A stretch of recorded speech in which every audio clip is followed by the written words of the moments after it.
Embark on an extraordinary journey through the pages of history as we unravel the gripping tales of African kings and queens who stood valiantly against the tides of transatlantic slave trade and colonial exploitation.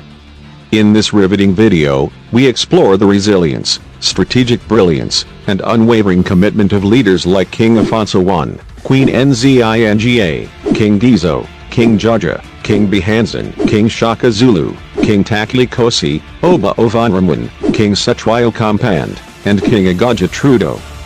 Join us in uncovering the multifaceted strategies employed by these remarkable figures to safeguard their people and resist the forces of exploitation. If these stories resonate with you and you're eager to delve deeper into the rich tapestry of African resistance history, don't forget to hit the like button, share this video with your friends, and connect with us in the comments section below.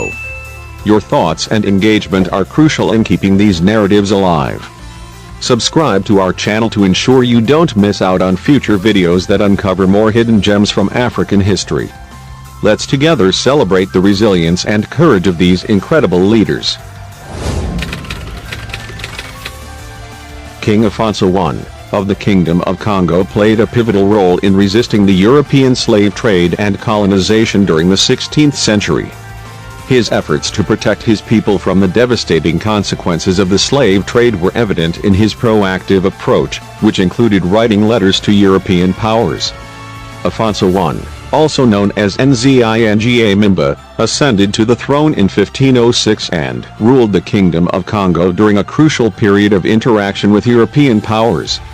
One of the notable aspects of his resistance was his engagement in diplomatic correspondence with Portuguese authorities. Afonso I wrote compelling letters expressing his deep concerns about the detrimental effects of the slave trade on his kingdom. In his letters, King Afonso I eloquently highlighted the human toll of the slave trade, emphasizing the suffering and displacement it caused among his people. He sought to convey the moral and humanitarian dimensions of the trade, appealing to the conscience of the European powers involved. Afonso I argued against the inhumane treatment of his subjects and the destabilizing impact on Congo's social fabric. Despite his diplomatic efforts, King Afonso I faced significant challenges in curbing the slave trade's influence in his kingdom. European traders, driven by economic interests, often circumvented his appeals, leading to a persistence of the trade that deeply affected Congo's population. The resilience of Afonso I's resistance was evident not only in his diplomatic endeavors but also in his attempts to implement internal policies to counter the slave trade. He sought to regulate and control the activities of European traders within his kingdom, striving to mitigate the negative consequences on Congo's society. However, the external pressures on the Kingdom of Congo remained formidable, with European powers showing limited regard for Afonso I's appeals. The lucrative nature of the slave trade continued to drive economic interests, undermining the king's efforts to protect his people. King Afonso I's resistance serves as a poignant chapter in African history, illustrating the complexities of confronting European powers during the era of slave trade and colonization. His commitment to safeguarding the well-being of his subjects, expressed through diplomatic channels and internal policies, adds a human dimension to the broader narrative of African resistance against exploitation. Queen Nzinga, a formidable figure in African history, stood as a beacon of resistance against Portuguese colonization and the brutal slave trade in the 17th century. Reigning over the Ndongo and Matemba kingdoms, situated in modern-day Angola, she emerged as a staunch defender of her people, employing strategic and diplomatic maneuvers to counter European exploitation. Born in the early 17th century, Queen Nzinga, also known as Ana de Souza Nzinga, assumed leadership during a tumultuous period marked by the insidious expansion of European powers seeking dominance in Africa. The Portuguese, driven by the economic gains of the transatlantic slave trade, targeted Nzinga's territories for their human and natural resources. Nzinga's resistance manifested in various forms, blending military strategy with diplomatic finesse. Faced with Portuguese encroachment, she engaged in shrewd negotiations to protect her people. One notable event was her diplomatic meeting with the Portuguese governor João Correia de Sousa in 1622. King Nzinga, aware of the power dynamics, strategically negotiated peace, skillfully leveraging alliances and treaties to safeguard her kingdom. However, as Portuguese intentions proved duplicitous, Queen Nzinga adapted her approach. She shifted from diplomatic engagements to military resistance, leading her forces in battles against the Portuguese and their allied African factions. Her military prowess and strategic brilliance were evident in the Battle of Ndongo in 1626, where she confronted Portuguese forces, showcasing her commitment to preserving her people's freedom. Facing relentless external pressures, Queen Nzinga's resilience extended beyond the battlefield. She implemented internal policies aimed at fortifying her kingdoms against the devastating effects of the slave trade. Recognizing the need for unity, she fostered alliances among various ethnic groups, creating a coalition against the common threat of European exploitation. The fortress of Embark, a strategic location in Ndongo, became a focal point in Queen Nzinga's resistance. She strategically positioned her forces to resist Portuguese advances, turning the fortress into a symbol of African determination against foreign domination. Queen Nzinga's legacy extends beyond her military and diplomatic endeavors. She played a crucial role in shaping the resistance narrative against European exploitation. Her commitment to preserving the dignity and autonomy of her people resonates as a testament to the strength of African leaders during a challenging era. Queen Nzinga's resistance against Portuguese colonization and the slave trade illuminates the complexities of African-European interactions during the 17th century. Her story serves as an inspiring chapter in the ongoing struggle for sovereignty and freedom, showcasing the indomitable spirit of African leaders against historical adversities. In the 19th century, King Ghezo of Dahomey, located in present-day Benin, emerged as a resilient figure in the face of European attempts to expand the slave trade. His reign was marked by strategic policies aimed at limiting slave exports and safeguarding Dahomey from the detrimental impacts of external influences. Ghezo, whose full title was Ghezo Alafin, ascended to the throne in the early 19th century, a period when European powers were still actively engaged in the transatlantic slave trade. Recognizing the threats posed by these external forces, Ghezo implemented a series of policies to resist and mitigate the impact of European attempts to exploit his kingdom. One of Ghezo's notable measures involved the imposition of restrictions on slave exports. Understanding the economic motivations behind the slave trade, he sought to balance the economic needs of Dahomey with the moral imperative to protect his people from the devastating consequences of forced enslavement. These policies reflected his determination to chart a course that prioritized the well-being of his subjects over short-term economic gains. The capital city of Dahomey, Abomey, played a central role in Ghezo's resistance. He fortified the city against potential European incursions and strategically positioned defenses to deter slave traders. Abomey became a symbol of resistance, showcasing the kingdom's commitment to preserving its autonomy amidst external pressures. Ghezo's resistance extended beyond domestic policies. Recognizing the need for diplomatic maneuvers, he engaged in negotiations with European powers to assert Dahomey's sovereignty.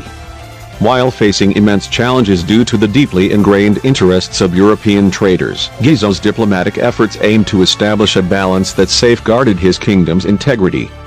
The sacred institution of the Dahomeyan monarchy, with its elaborate rituals and traditions, served as a unifying force against external influences.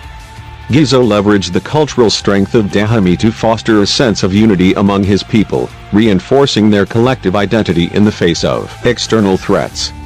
Despite his resistance, Ghezo faced an uphill battle against the deeply entrenched interests of European powers in the slave trade. The economic pressures and geopolitical complexities of the time presented formidable challenges to his efforts. In the broader context of West African resistance against the transatlantic slave trade, Ghezo's reign stands as a testament to the complexities African leaders navigated to protect their societies. His legacy serves as a reminder of the enduring spirit of resistance against exploitation and colonization, highlighting the intricate dance between tradition, diplomacy, and internal policies in the quest for sovereignty. King Jaja of Ohobo, a pivotal figure in late 19th century Nigeria, orchestrated a remarkable resistance against the prevailing European control and the transatlantic slave trade. His efforts were concentrated in establishing the Ohobo city-state as a formidable trading power, contributing significantly to the decline of the nefarious trade in the region. Jaja, originally named Kbanasar or Kwara Ozarumba, rose to prominence through his shrewd business acumen in the trading hubs along the Niger Delta. Recognizing the exploitative nature of the slave trade, he strategically transitioned Ohobo into a commercial powerhouse, challenging the dominance of European powers in the region. Ohobo, situated along the eastern bank of the Niger Delta, became a symbol of Jaja's resistance. He skillfully transformed the city-state into a thriving economic center, engaging in legitimate trade activities such as palm oil, ivory, and other goods. By diversifying the economy, Jaja aimed to reduce reliance on the slave trade and assert Ohobo's autonomy. One of Jaja's notable achievements was the establishment of a well-organized system of governance in Ohobo. He created a structured ruling council, effectively managing internal affairs and external relations. This political stability contributed to Ohobo's emergence as a trading power, challenging European control and fostering a sense of unity among its people. Jaja's resistance extended to diplomatic maneuvers, where he navigated the complex relationships with European powers. Notably, he engaged in negotiations with British officials to secure favorable terms for Ohobo. However, the diplomatic landscape was treacherous, and Jaja faced challenges as European powers sought to maintain their influence in the region. The Bani Kingdom, a neighboring community, played a significant role in the dynamics of Jaja's resistance. Ohobo's rise posed a challenge to Bani's traditional dominance in the slave trade, leading to tensions and conflicts. The intricate interplay between these communities reflected the broader struggle for control over economic resources and trade routes. Jaja's determination to free Ohobo from the shackles of the transatlantic slave trade culminated in the Ohobo-Bani War of 1886 to 1887. Despite facing formidable odds, Jaja exhibited military prowess, and the war eventually ended with a British intervention that saw him exiled to the West Indies in 1888. The resistance led by King Jaja left an indelible mark on the region. Ohobo's economic success under his rule contributed significantly to the decline of the transatlantic slave trade in the Niger Delta. Jaja's legacy endures as a testament to the resilience of African leaders in the face of external pressures, showcasing the power of economic autonomy and strategic resistance against exploitation. In the late 19th century, the powerful ruler King Behanzin of Dahomey emerged as a steadfast defender against the encroaching forces of French colonization and the insidious transatlantic slave trade.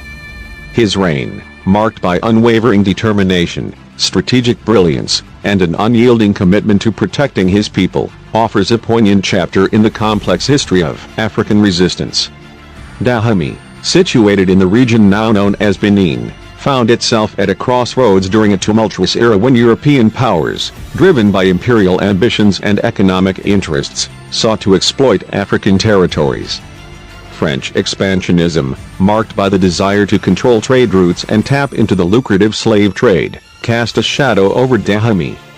King Behanzin, also known as Ghezo, ascended to the throne in 1889 during a critical juncture. His reign unfolded against the backdrop of Dahomey's rich cultural heritage and economic significance. The kingdom's strategic location made it a target for French forces eager to establish dominance in the region. Behanzin, recognizing the imminent threat posed by the French, meticulously fortified his kingdom. The capital, Abomey, became a symbol of resistance as it stood resolute against external pressures. Military prowess was at the forefront of Behanzin's strategy, and he strengthened Dahomey's army to defend against potential invasions. Understanding the importance of diplomatic maneuvers, King Behanzin engaged in shrewd negotiations to safeguard Dahomey's autonomy. His diplomatic efforts aimed to form alliances with neighboring communities, creating a united front against French encroachments. The intricate dance of diplomacy became a crucial aspect of Behanzin's resistance. Behanzin recognized the economic motives driving the transatlantic slave trade and devised strategies to shift Dahomey's focus. He aimed to reduce reliance on the slave trade by diversifying the kingdom's economy, encouraging alternative sources of wealth, such as agriculture and local industries, became integral to his resistance against economic exploitation. The pinnacle of Behanzin's resistance came during the Franco-Dahomeyan War, 1890–1894. French forces, under General Alfred Amedee Dodds, sought to subdue Dahomey and establish colonial control. Behanzin, refusing to yield to imperial ambitions, led his forces with valor, demonstrating resilience in the face of superior firepower. Despite Behanzin's strategic brilliance and the fierce resistance of Dahomey's forces in battles like Dogba and Cana, the overwhelming might of the French military led to his eventual capture in 1894. This marked the end of Dahomey's independence and its incorporation into the French colonial empire. King Behanzin's resistance against French colonization remains a pivotal episode in the history of African leaders confronting external forces. His unwavering commitment to protecting Dahomey's autonomy, military acumen, and diplomatic finesse shine as beacons of African resilience. Behanzin's legacy echoes through time, standing testament to the enduring spirit of resistance against exploitation and colonial dominance. King Shaka Zulu, a formidable leader of the Zulu kingdom in the early 19th century, stands as a towering figure in the resistance against external forces, particularly the insidious transatlantic slave trade. His reign marked a crucial period in southern Africa, where he worked tirelessly to shield his people from the devastating impacts of colonization and forced enslavement. Shaka, born in the late 18th century, ascended to power in the early 19th century, navigating the tumultuous landscape of southern Africa during a time when European powers were actively engaged in the transatlantic slave trade. The Zulu kingdom, situated in the southeastern part of the continent, faced imminent threats from these external forces seeking to exploit its human and natural resources. One of Shaka's distinctive approaches to resistance was his focus on military prowess and organizational reforms within the Zulu army. He revolutionized traditional warfare strategies, introducing the famous buffalo horns formation, which enhanced the Zulu military's effectiveness. This innovation was not only a means of territorial defense but also a strategic move to deter potential slave raiders and European colonial forces. The heartland of the Zulu kingdom, encompassing regions such as KwaZulu-Natal, served as the epicenter of Shaka's resistance efforts.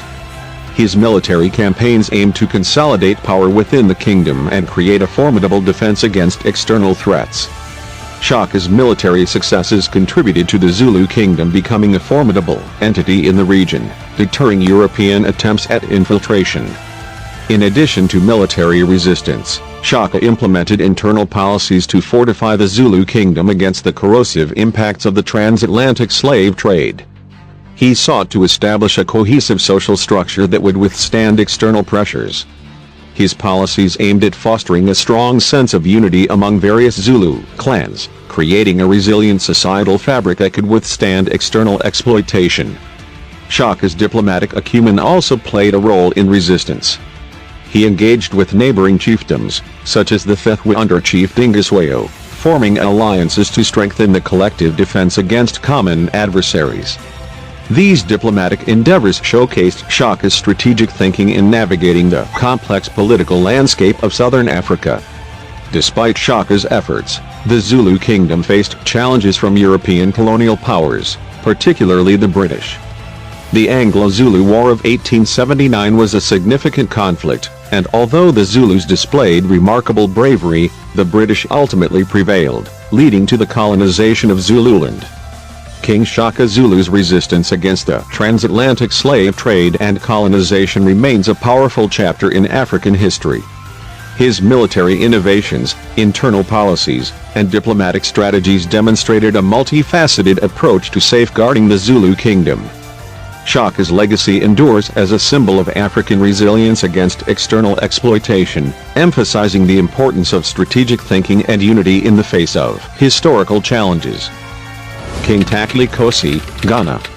In the 18th century, King Takley Kosi of the Ahanta people in present-day Ghana emerged as a stalwart leader, bravely opposing European powers, particularly the Dutch and the British, who sought to control trade and exploit the region. Takley Kosi's resistance unfolded against the backdrop of the transatlantic slave trade and the insidious colonial ambitions that threatened the autonomy and prosperity of the Ahanta people. The Ahanta people inhabited the coastal areas of what is now Ghana, a region rich in resources and strategically positioned for trade. European powers, driven by economic interests, aimed to exploit these resources, and the transatlantic slave trade played a central role in their endeavors. One of the key arenas in Takley Kosi's resistance was the vibrant coastal trade. European colonial powers, including the Dutch and the British, sought to establish forts and trading posts along the coast to facilitate the exchange of goods, including slaves. The Cape Coast and Elmina castles, erected by the Europeans, became symbols of their presence and control in the region. Takley Kosi, recognizing the encroaching threat, strategically resisted European attempts to establish dominance over Ahanta trade routes. He sought to maintain the economic autonomy of his people, whose prosperity was intricately linked to trade and the resources of the region. The Anamabo and Axim ports, crucial trade hubs, became focal points in the struggle for control over commerce. The rivalry extended beyond economic spheres to the realm of diplomacy. Takley Kosi engaged in negotiations with European powers, attempting to assert the interests of the Ahanta people. However, these negotiations were fraught with challenges, as the Europeans were driven by profit motives and often exploited divisions among African leaders to further their own agendas. The Ahanta-Fanti War of the 18th century is a significant chapter in Takley Kosi's resistance. The Ahanta people, under his leadership, clashed with the Fanti, another coastal group, over control of trade routes and resources. The intricate dynamics of this conflict reflected the broader struggle for autonomy amid external pressures. Takley Kosi's strategic resistance also manifested in his efforts to fortify Ahanta against the establishment of European forts and trading posts. The Fort Apollonia, constructed by the British in the Ahanta region, became a contested site as Takley Kosi resisted attempts to solidify colonial control. Despite the resilience of Takley Kosi's resistance, European powers gradually expanded their influence in the region, ultimately leading to the colonization of present-day Ghana. The British and Dutch forts along the coast served as tangible symbols of colonial dominance, marking the end of an era defined by African resistance against external exploitation. King Takley Kosi's legacy endures as a testament to the complexities of African resistance during the era of the transatlantic slave trade and colonialism. His strategic maneuvers, diplomatic efforts, and commitment to preserving the autonomy of the Ahanta people illuminate the broader narrative of African leaders grappling with external pressures and economic exploitation. In the late 19th century, Oba Ovanramwen, the influential ruler of the Benin Kingdom, located in what is now Nigeria, stood as a formidable force against British attempts to dominate the region and exploit its people through slavery. His resistance unfolded in a complex historical context marked by the collision of African traditions and European imperial ambitions. The Benin Kingdom, renowned for its rich cultural heritage and economic prosperity, found itself in the crosshairs of British expansionism during the late 19th century. The region's strategic importance and its wealth, particularly in palm oil, ivory, and other valuable resources, made it a target for European powers seeking economic gains. One of the critical arenas in Oba Ovanramwen's resistance was the economic exploitation tied to the transatlantic slave trade. The British, eyeing the economic potential of the region, sought to establish dominance by controlling trade routes and exploiting the labor force. This period saw the construction of the British trading post in Benin City, marking the encroachment of European influence. Oba Ovanramwen, recognizing the threat posed by British ambitions, strategically resisted these incursions. He sought to protect the autonomy of the Benin Kingdom by employing diplomatic channels and fortifying the city's defenses. Benin City, the capital, became a symbol of resilience against external forces. The British punitive expedition of 1897 was a defining moment in Oba Ovanraman's resistance. The British, under the guise of a diplomatic mission, launched a military expedition with the intent to depose the Oba and seize control of the Benin Kingdom. The conflict that ensued, known as the Benin Expedition, became a flashpoint in the struggle between African sovereignty and European imperialism. The events unfolded in the context of the broader scramble for Africa, where European powers aggressively sought to colonize and exploit African territories. Oba Ovanraman's resistance represented a courageous stand against the prevailing forces of colonization and the transatlantic slave trade that had plagued the continent for centuries. The capture and exile of Oba Ovanraman marked the culmination of British efforts to subdue Benin. The kingdom was incorporated into the British Empire, and the prized Benin bronzes, exquisite artifacts that adorn the royal palace, were looted and dispersed to Western museums, symbolizing the cultural disruption wrought by colonialism. Oba Ovanraman's legacy endures as a poignant reminder of the challenges faced by African leaders during a pivotal period in history. His resistance, though ultimately overcome, stands as a testament to the strength of African cultures and the enduring spirit of those who opposed the exploitation and colonization of their lands. The story of Oba Ovanraman remains an integral part of Nigeria's history, resonating as a symbol of resistance against external domination. King Cetshwayo Compand. In the late 19th century, King Cetshwayo Compand, a prominent leader of the Zulu kingdom, emerged as a central figure in the resistance against British colonization. His reign unfolded against the backdrop of imperial ambitions and the turbulent period leading up to the Anglo-Zulu War in 1879.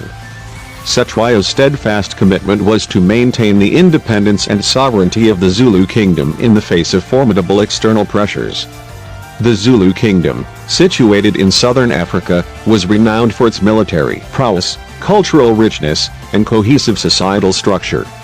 As European powers expanded their influence in the region, particularly the British, the Zulu kingdom found itself in the crosshairs of imperial designs. The British sought to consolidate power and resources, viewing the Zulu kingdom as an obstacle to their colonial ambitions. Cetshwayo, the son of King Pand and nephew of the legendary Shaka Zulu, ascended to the throne in 1872. His leadership faced immediate challenges as British officials, driven by territorial expansion and economic interests, demanded compliance with their authority. The ultimatum presented to Cetshwayo was met with defiance as he prioritized the autonomy and heritage of the Zulu people. One of the focal points in Cetshwayo's resistance was the British demand for the disbandment of the Zulu military system, a central element of the kingdom's identity. The British, misjudging the cultural significance of the Zulu warrior tradition, sought to dismantle it, viewing it as a threat to their colonial designs. Cetshwayo, however, staunchly defended the cultural integrity of his people, arguing that disbanding the military system would undermine the very essence of Zulu society. The Anglo-Zulu War of 1879 became the theater of Cetshwayo's resistance. The conflict, marked by battles such as Isandlwana and Rorke's Drift, showcased the Zulu military prowess and strategic brilliance. Despite the Zulus' remarkable victories, the war ultimately ended with British triumph, leading to the capture of Cetshwayo in 1879. Cetshwayo's capture marked a turning point in Zulu history. The British exiled him to Cape Town and dismembered the Zulu kingdom into smaller, more manageable territories. The impact of colonization on the Zulu people was profound, as their traditional way of life underwent significant disruption. The Battle of Ulundi in July 1879, where British forces decisively defeated the Zulus, became a symbol of the challenges faced by indigenous leaders like Cetshwayo in resisting European colonization. The defeat marked the de facto end of Zulu independence, and the kingdom became subject to British rule. Cetshwayo's legacy endures as a symbol of African resistance against colonial encroachment. His courageous stand, though ultimately overtaken by imperial forces, remains a poignant chapter in the broader narrative of African leaders grappling with the profound changes brought about by European colonization.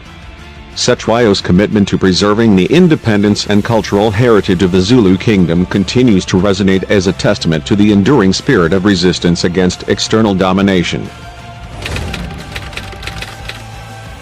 In the 18th century, King Jaja of the Kingdom of Dahomey emerged as a visionary leader who implemented policies to resist the scourge of the transatlantic slave trade and protect his people from its devastating effects. The Kingdom of Dahomey, situated in the region now known as Benin, faced the relentless pressures of European powers eager to exploit its human resources for economic gain. Jaja's reign, which began in 1718, unfolded during a tumultuous period when European nations were actively engaged in the transatlantic slave trade. Dahomey, strategically positioned along the coast, became a target for slave traders seeking to exploit the indigenous populations for labor in the Americas. One of the key aspects of Jaja's resistance was his recognition of the long-term impact of the slave trade on Dahomey's population. Aware of the devastating consequences of the forced enslavement of his people, Jaja implemented policies to curtail the involvement of Dahomey in the transatlantic slave trade. One notable policy was the redirection of Dahomey's economic focus. Jaja sought to diversify the kingdom's economy, moving away from dependence on the slave trade. He encouraged agriculture, trade in other commodities, and the development of local industries as alternative sources of wealth for Dahomey. The city of Abomey, the capital of Dahomey, played a central role in Jaja's resistance. It was not only the political center of the kingdom but also a hub for cultural and economic activities. Jaja's policies aimed to transform Abomey into a resilient city that could withstand external pressures and serve as a symbol of resistance against the slave trade. Jaja's resistance extended to diplomatic channels. He engaged in negotiations with European powers, particularly the French, who had established a presence in the region. While navigating the delicate balance of diplomacy, Jaja sought to protect the interests of Dahomey and mitigate the impact of the transatlantic slave trade on his people. The emergence of the Dahomeyan army as a formidable military force under Jaja also played a crucial role in resistance. The army not only defended the kingdom from external threats but also served as a deterrent against slave raiders. The military strength of Dahomey became an essential component of Jaja's strategy to protect his people. Despite the challenges and external pressures, Jaja's policies had a lasting impact on Dahomey. The kingdom shifted away from heavy involvement in the transatlantic slave trade, and under subsequent rulers, it continued to resist colonization until the late 19th century. Jaja's legacy stands as a testament to the complexities of African resistance against the transatlantic slave trade. His strategic policies, diplomatic acumen, and commitment to protecting the well-being of his people highlight the resilience of African leaders during a challenging historical period. The story of King Jaja offers a compelling narrative of a leader striving to navigate the intricate dynamics of the slave trade era while safeguarding the dignity and autonomy of his kingdom. As we conclude this captivating journey through the annals of African resistance, the stories of these leaders remain etched in the tapestry of history. Their unwavering commitment, strategic brilliance, and determination against insurmountable odds are nothing short of inspiring. The legacy of these leaders stands as a testament to the enduring spirit of African resilience against exploitation and colonization. We've merely scratched the surface, and there's a wealth of untold stories waiting to be explored. Stay tuned for more videos that promise to unravel the fascinating chapters of African history. Kindly give answers to any of the questions below that resonates with you. Which leader's resistance strategy resonated with you the most, and why? In what ways do you think the legacies of these leaders impact the current socio-political landscape in Africa? Are there other African resistance stories you'd like us to feature in future videos? How can we draw connections between the historical struggles against exploitation and contemporary challenges faced by African nations? Your engagement fuels our passion for unraveling the layers of African history. So let's keep the conversation alive. Thanks for watching.